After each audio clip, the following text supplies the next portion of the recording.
Sabe aquela luta diária para resistir à sobremesa, para manter o foco no trabalho, ou sei lá, para ir para academia depois de um dia super cansativo? Pois é, a gente chama isso de força de vontade ou autocontrole. Mas o que a ciência de verdade tem a dizer sobre essa força tão misteriosa? É o que a gente vai descobrir agora.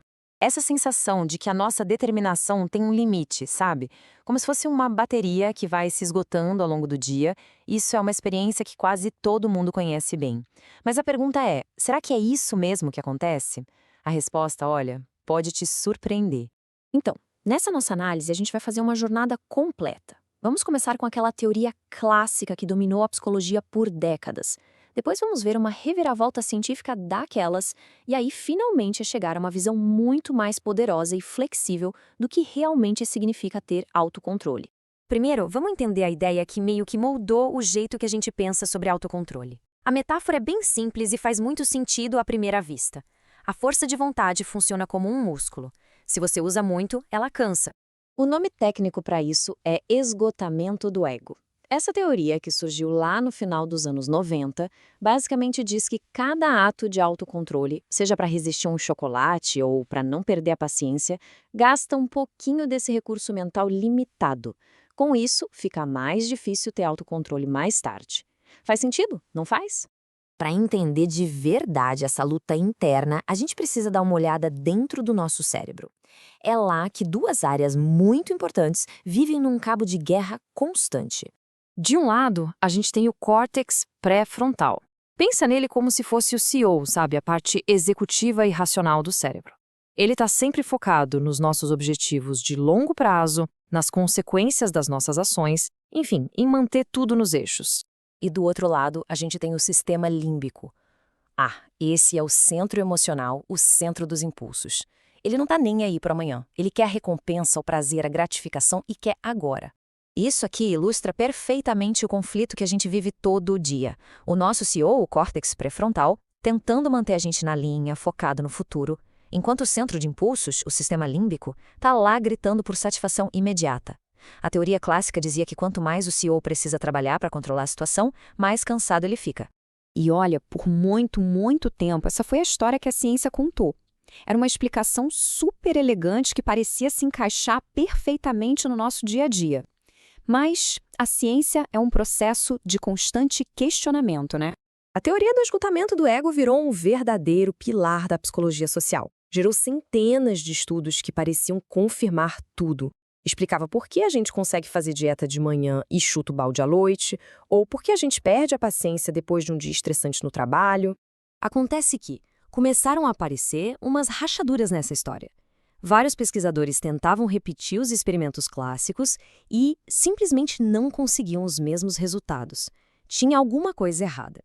Esse fenômeno todo ficou conhecido como a crise da replicação, um momento super importante de autoavaliação em várias áreas da psicologia. E a teoria do esgotamento do ego estava bem no meio dessa tempestade toda.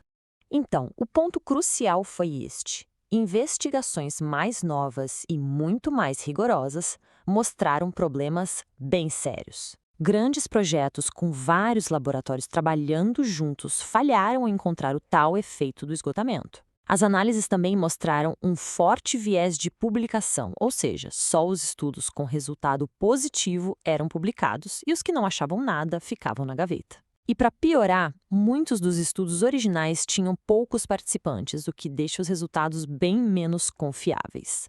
Com uma teoria tão importante sendo questionada, a ciência precisava de uma nova resposta. Então, se a força de vontade não é um recurso que simplesmente acaba, o que ela é, afinal? Essa crise toda abriu caminho para uma ideia radicalmente diferente. E se a força de vontade não for um recurso físico que se esgota, mas algo que é profundamente influenciado pelas nossas crenças?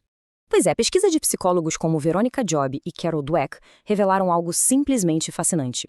O fator que decide tudo pode não ser um tanque de força de vontade, mas sim a nossa mentalidade sobre ela.